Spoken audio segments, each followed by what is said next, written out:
Maranatsika ny vaovao kosa dia ampasahiviny ianao amin'ny fivoahan'ny gazety Soa Rampitso Alakamisy faharoapolo ny volana Jona ny larana fasifolo sy roanjato moa hitondra hatrany zavabaovao ho anao anatin'ireo lohahevitra izay nahalinanao sy nahasarika anao entiny gazety Soa hatramin'izay fantaro ary ireo lohateny isongadina. C'est moi qui fais ce soir le premier pas. On s'ennuyait un peu mon cœur.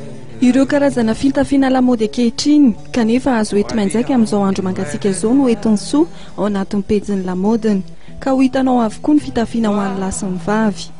Amin'izao akatoka ny fankalazana ny fety fahaleovantena izao dia hiopana amin'izany sy ny tantaran'ny fahaenina amin'ny roapolo Jona ny lohahevitra maro entin'ity laharana ity. Ankoatr'ireo dia atolotra soanao ihany koa ny torolalana vaovao anampinanao ahalala bebe koa momba ny sery sy ny fiarovana ary ny fisaboana izany. Vaovao malina avy any ampitany kosa ny mahakasika amin'ny fivadika aminy na ny rejima hafakely ka mety hanambetsaka ireo maniram-pena vatana. Inona no atao hoe tena lehilahy? Fa mela belarana momba izany no eto amin'ny pejy sosialy ny Soa. Fanabeazana kosa indray dia anolorana lohateny manao hoe anizany adosoana.